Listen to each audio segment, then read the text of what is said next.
Minha cara tá brilhando, não está brilhando agora. Bom dia, boa tarde, boa noite, boa madrugada, senhoras e senhores. Não sei que horas que vocês estão vendo esse vídeo, mas enfim. Essa aula é voltada para os alunos do sexto ano do Colégio Alfinísia Freire. A disciplina é História. Tá?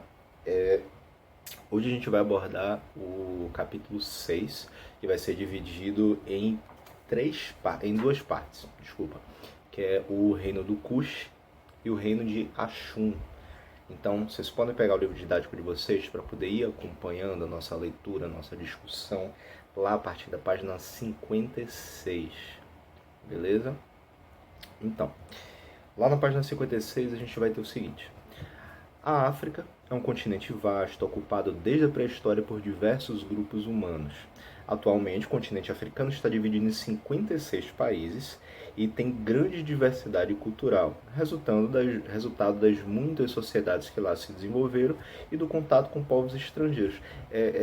Para começar, é interessante que quando a gente fala sobre diversidade cultural, a gente pode encontrar essa diversidade tanto num continente como o continente africano, que tem lá 56 países, como a gente pode encontrar também uma diversidade cultural muito grande dentro de um único país. A gente aqui no Brasil, é só ver que em Sergipe ou na Bahia, bora Bahia, Sergipe ou na Bahia, a ideia de cultura nossa, o envolvimento com a cultura negra principalmente, acaba sendo muito mais forte do que a cultura lá no Rio Grande do Sul. Ou a cultura lá na região amazônica, que tem uma influência muito mais forte dos indígenas. Isso vai, claro, muito por conta do tipo de colonização que a gente teve e o processo de formação da nossa sociedade, né? Mas a gente não vai entrar muito nesses detalhes, não. Isso vai acontecer também na África, em todo o continente africano, porque ele vai sofrer influência muito de diversos povos que invadiram a África, sim, mas também porque o continente africano é gigantesco, né? São 56 países, você tem diversas sociedades, impérios que conviveram ou não durante todo o processo de formação desse continente, do continente africano. Né? Então aí diz que muitas sociedades se desenvolveram do contato com povos estrangeiros. A gente tem assim, um dos exemplos mais significativos da diversidade de culturas da África são os aproximadamente 1.200 idiomas falados no continente. 1.200 idiomas. É língua pra caramba. Né?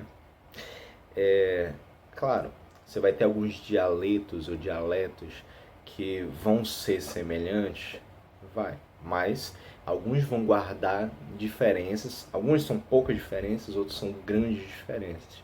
A gente pode brincar um pouco com isso pensando, por exemplo, como funciona a questão do sotaque aqui no Brasil. Vocês veem que diversas expressões que são utilizadas no sul não existem aqui no Nordeste e vice-versa. O pessoal do sul não fala que nem a gente assim. Um oxe, um oxente, um vote. Mas a compensação eles têm lá o tchê, ba, guri. Mas enfim, claro que isso daí é uma comparação bem mequetrefe, mas o que a gente precisa levar em consideração é que o continente africano é tão grande que existem ainda hoje esses quase que 1.200 idiomas. Então, como a gente tinha falado sobre diversidade cultural, há uma diversidade cultural gigantesca por conta disso, há uma diversidade linguística gigantesca por conta disso. Vou beber um pouquinho de café aqui.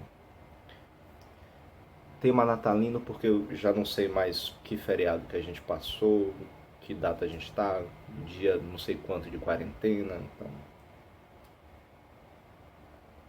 Mas enfim, além das línguas locais, que pertencem já no surgimento lá do continente africano, há países cujo idioma oficial é o inglês, francês ou português.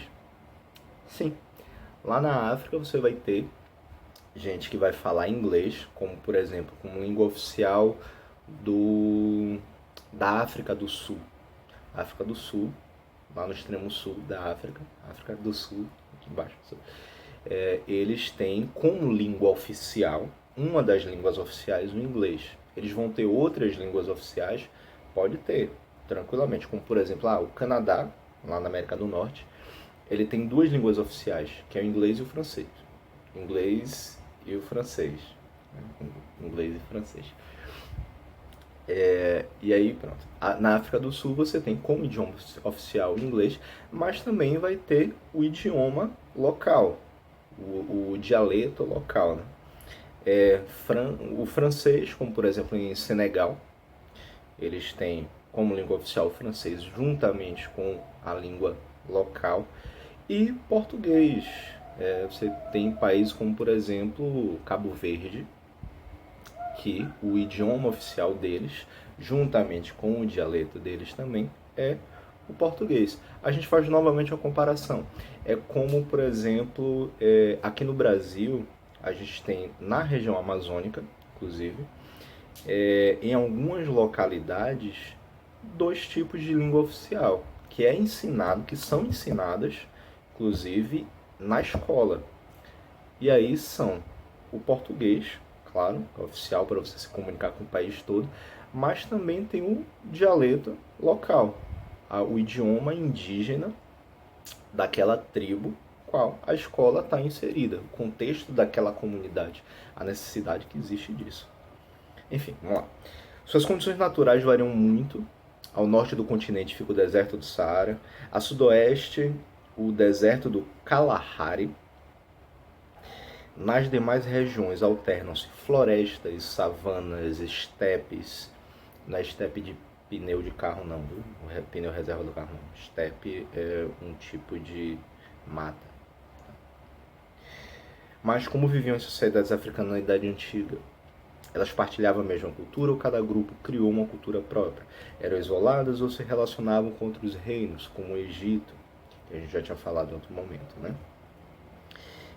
Tá aí, ó. Estepe, planície de vegetação rasteira com arbustos e pequenas árvores. E a savana, paisagem de gramíneas e pequenas plantas.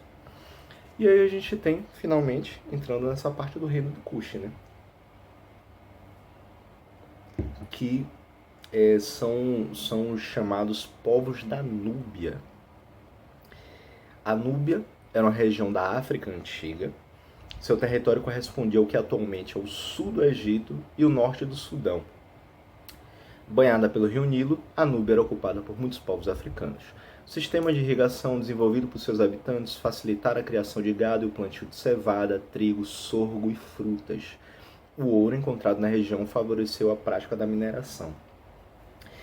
E aí a gente vai ter outra coisa interessante. O Egito, a gente sabe que ele é conhecido como a dádiva do Nilo. Mas não somente o Egito foi considerado como a dádiva do Nilo.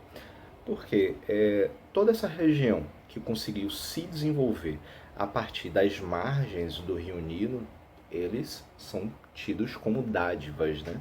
Afinal de contas, você está inserido dentro de uma região que é extremamente desértica. E aí você tem um rio passando por esse meio, e esse rio vai trazer diversas possibilidades. As plantações, os peixes, alimentação de gado e tal. Tudo vai acabar dependendo do aproveitamento do rio Nilo. Então, todas essas nações que nasceram a partir do rio Nilo, nasceram às margens do rio Nilo, eles vão ser considerados como dádivas do Nilo. E aí vai ser o caso da Núbia também, né?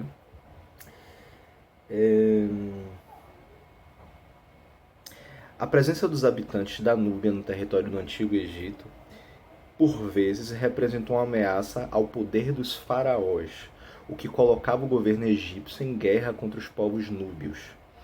Por volta de 1530 a.C., O Egito dominou a Núbia e de lá passou a retirar escravos e vários produtos, como peles de animais, temperos, minerais.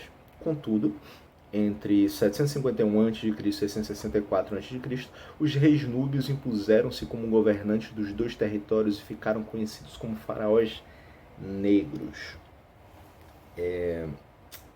Por que eles eram considerados como faraós negros? Assim, quando a gente fala sobre Egito, vocês veem que o Egito ele fica ao nordeste da África, ali já fazendo divisa com a Ásia, tá? Com os países árabes. E aí ele acaba tendo uma influência muito forte desses países asiáticos, que acaba fazendo com que o próprio Egito ele não seja considerado uma nação, um país tão negro assim.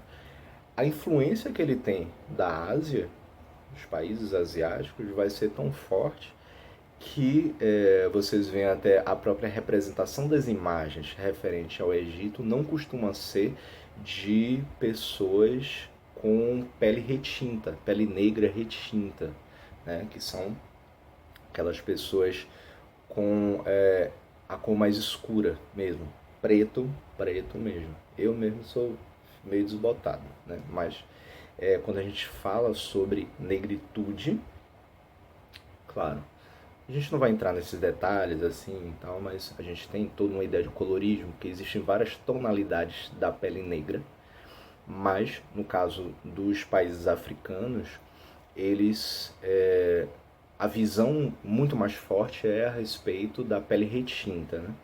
E aí quando a gente fala dessa relação entre o Egito e a África, muito se vê a ausência desses retintos lá, ao contrário do que acontecia na Núbia, os povos da Núbia. Eles costumavam ser retintos. Isso fazia com que houvesse uma visão muito mais forte sobre negritude, sobre o que é ser negro, preto mesmo, lá. Então eles eram tidos lá como os faraós negros. Eles, além da língua, a origem étnica deles era bem diferente das dos egípcios.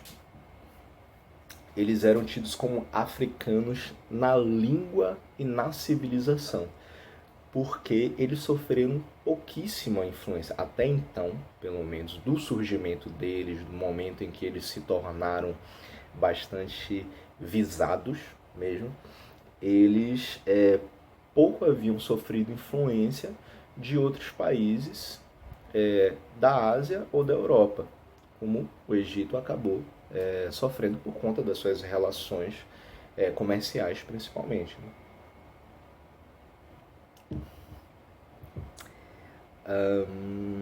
O domínio dos faraós negros sobre o Egito terminou após uma sucessão de batalhas contra os assírios, povo estrangeiro que conquistou o Egito.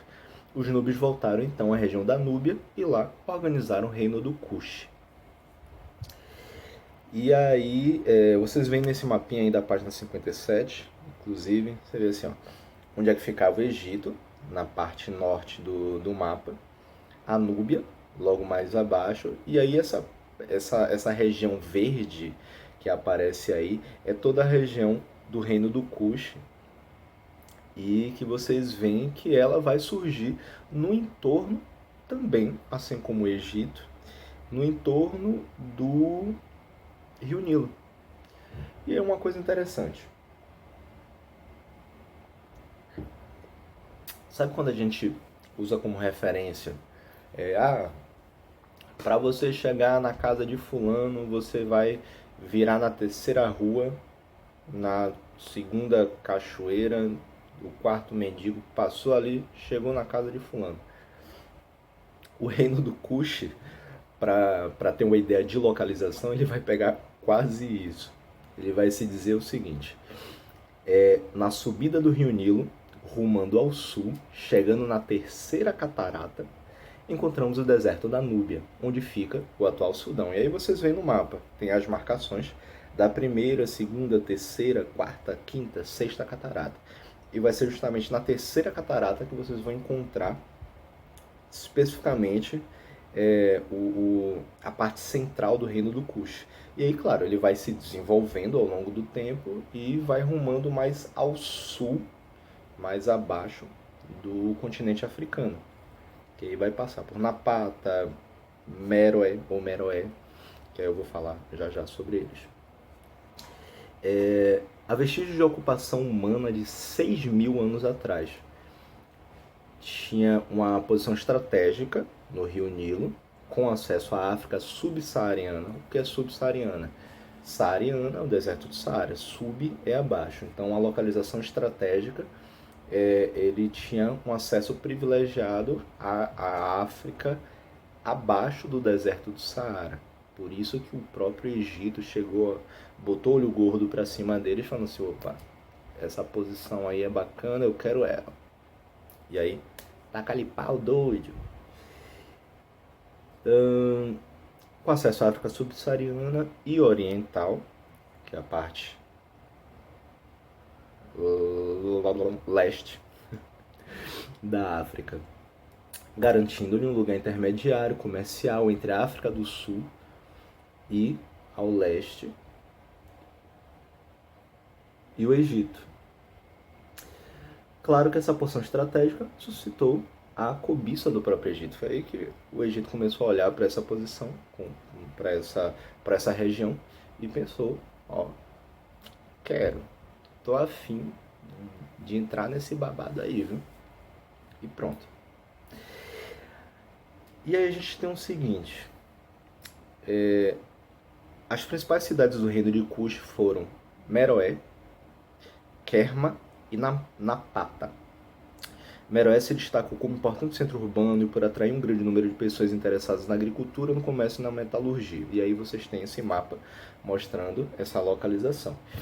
Sendo que uma coisa importante de se dizer, a primeira capital do reino de Kush, foi Napata. E aí vocês veem, pertinho ali da quarta cachoeira, da quarta catarata. Napata surge como a primeira capital e, claro, acaba se tornando um importante centro comercial e religioso por ser a parte central, a parte mais importante do reino. Só que aí depois que o Egito dominou a região, houve a necessidade de se renascer essa civilização núbia e, como eles foram obrigados a irem cada vez mais para o sul da África, eles acabaram construindo sua nova capital na cidade de Meroé. Meroé. Você vê, no mapa tem escrito Meroé com acento no E, no primeiro E. No texto tem escrito Meroé com acento no segundo E. Não importa. Meroé, ou Meroé, acabou se tornando a capital do reino de Kush depois da dominação egípcia. Aí vocês precisam saber que primeiro foi Napata, e aí depois que o Egito chegou e tacou pau no povo lá, eles tiveram que sair tudo fugido, correndo, barril dobrado, eita zorra, pega doido. E aí eles foram para o sul e fundaram a cidade de Meroé. Caravanas chegavam ao reino de Kush pelo deserto do Saara. O que são as caravanas? Vocês que assistem Silvio Santos, assim, opa, a caravana de não sei onde. Pronto, caravana, aquele povo doido, chegando todo mundo junto assim, para poder. Só que nesse caso aqui, as caravanas são grupos de comerciantes, tem ali em cima do glossário, grupo de comerciantes que percorre diferentes territórios vendendo mercadorias. Então, a caravana vindo lá do norte da África, vindo do oeste africano, com várias mercadorias, eles passavam pelo deserto do Saara até chegar o reino de Kush para poder vender as bugigangas deles, né? Então, as caravanas chegavam ao reino de Kush pelo deserto do Saara, carregados de mercadorias da Ásia, que também passavam lá pelo Mar Vermelho e tal, e de regiões próximas ao Mar Mediterrâneo, mais acima, ali de onde desemboca o Rio Nilo, inclusive, né? Pelo Rio Nilo, os comerciantes cushitas transportavam produtos entre o norte e o sul da África, como peles de animais, marfim, madeiras e ouro. Para facilitar as atividades comerciais, os cushitas utilizaram a escrita hieroglífica egípcia e, posteriormente, alfabética, por influência dos fenícios e dos gregos. Isso aí, quando a gente estudou sobre o Egito, acabou falando bastante, né? A forma que se dava a escrita hieroglífica, que era através daqueles símbolos, e depois, com os fenícios inicialmente, e depois os gregos adotando o alfabeto, o alfabeto normal. Que aí a gente acaba conhecendo mais agora o alfabeto.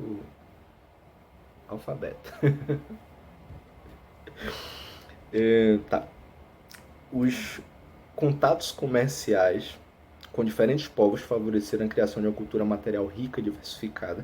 Os cushitas confeccionavam peças de cerâmica, de madeira, joias, estatuetas de ouro, prata, bronze e marfim, faziam instrumentos musicais, produziam adornos de vidro, de concha de pedras preciosas.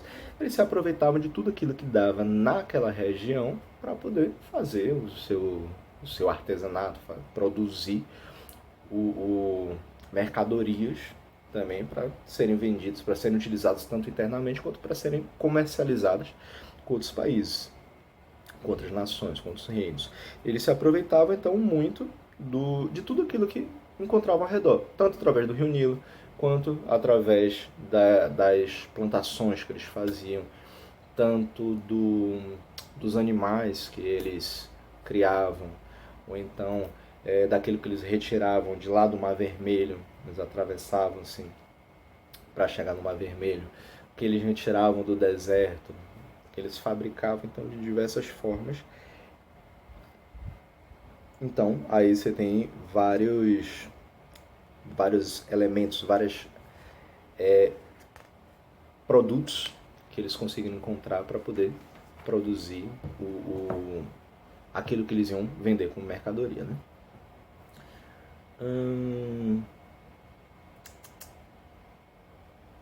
Pronto. A organização social. As fontes históricas sobre os cushitas indicam que a sociedade era dividida da seguinte forma, isso já na página 58. Rei e nobreza, altos funcionários públicos e chefes militares, sacerdotes, comerciantes, artesãos e soldados e camponeses. A gente não vai entrar muito nesse tipo de detalhes sobre essa divisão social dentro do reino Kush, porque ele vai ser basicamente semelhante àquilo que a gente encontrava no Egito. Essa divisão, o rei, a nobreza, que vão estar sempre no topo, mandando na zorra toda e tacando o pau no povo lá embaixo.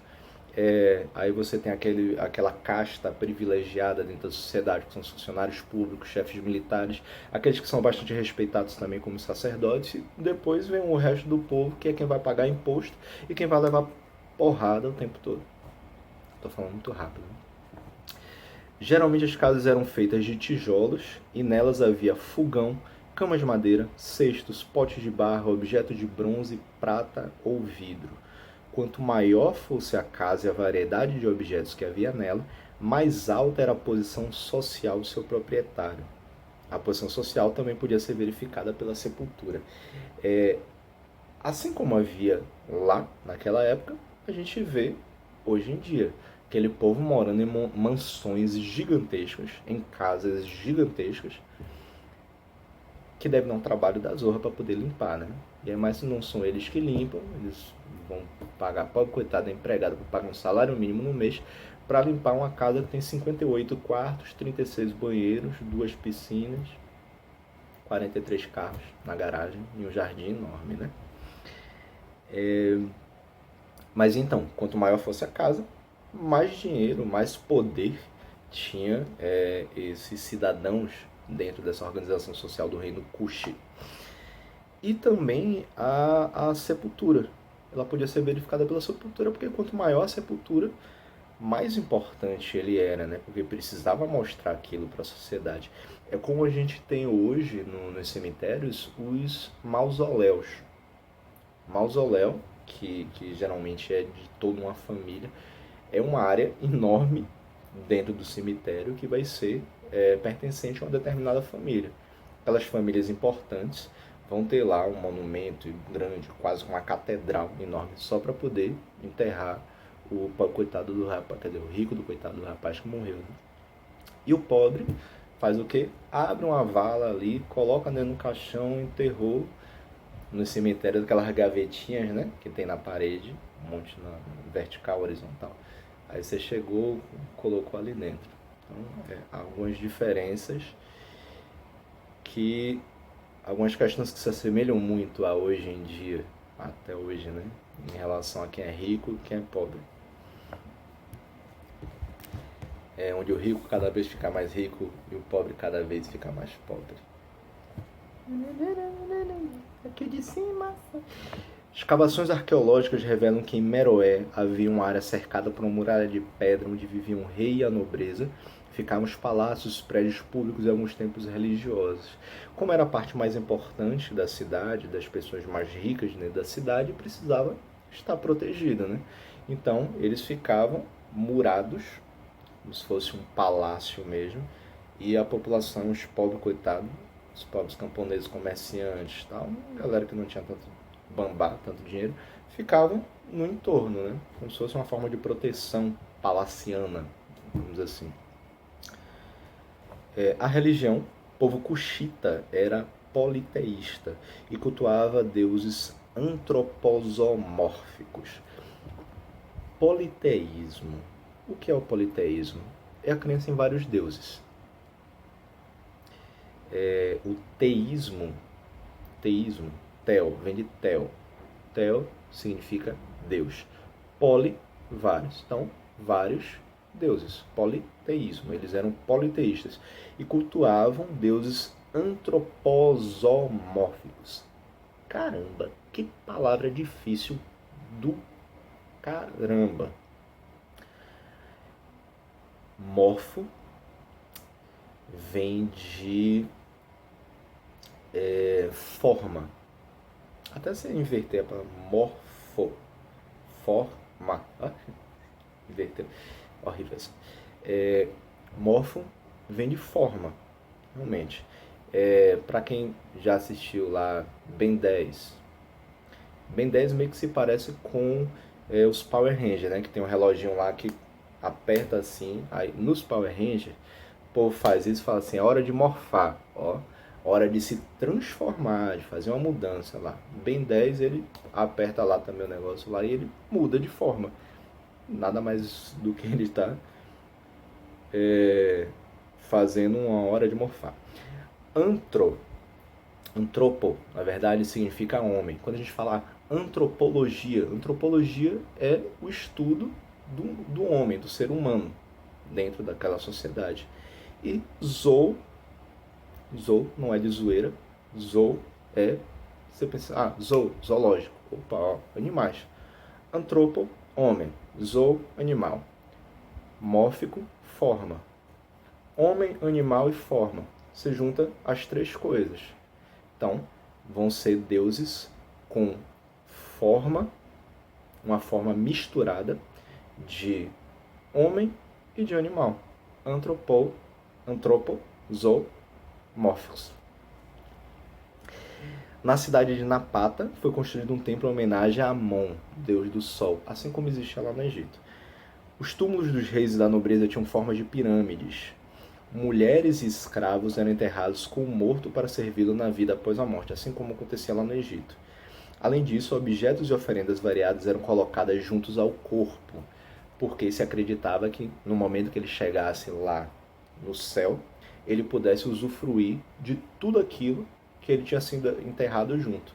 Por isso que muitas vezes os escravos eram enterrados juntos, as mulheres, os animais, cachorrinho lá, pobre coitado, miséria, era enterrado junto. E as riquezas, ouro, prata, não sei o que, colar, diamante, anéis, tá, tudo era enterrado junto. Porque eles achavam que iam pagar de bonzões lá no céu também, né? Nas demais camadas sociais, os mortos eram mumificados e enterrados no cemitério. É aquilo que a gente estava falando. Tem a gavetinha lá, é pobre, bota na gaveta. É rico, vamos fazer uma pirâmide. Inclusive, uma coisa que é interessante, assim, Lá em Meroé, lá em Meroé, existia Meroé, só a cidade de Meroé, que foi a capital do reino do Cush. Eles fizeram mais pirâmides que todo o Egito.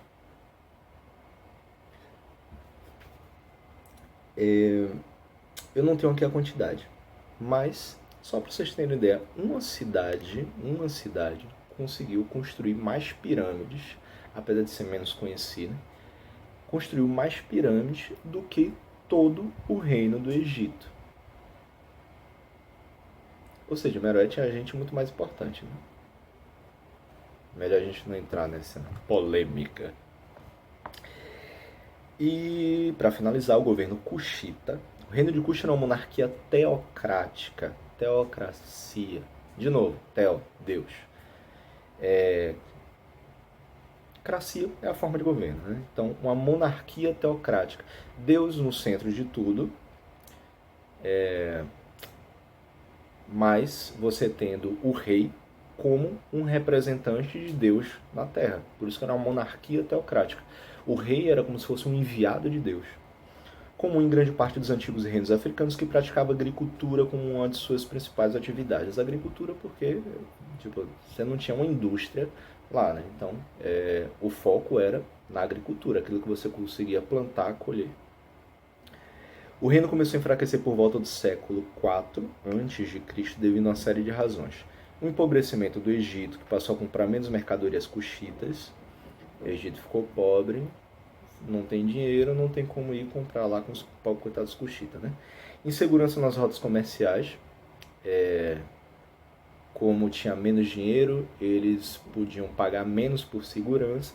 Consequentemente, era mais fácil acabar encontrando uma galera no meio do caminho para poder cobrar aquele pedágio maroto, falar assim, opa, você me dê aí o dinheiro que você tem, me dê uma parte das suas mercadorias, não vai dar não, corta a cabeça dele. Acontecia, barril, viu? Os contínuos ataques a Meroé por tribos nômades e pelo reino africano de Axum, que a gente vai falar já já. Nesses ataques, os invasores saqueavam os estoques de alimentos e mercadorias. Tirava tudo do povo, não tinham o que comer, não tinham o que pegar para poder vender. E aí a galera, se deu mal. Infelizmente. E é isso aí, galera. É isso aí, galera. Tem alguma coisa mais pra falar? Não tem mais nada pra falar. É isso aí, galera.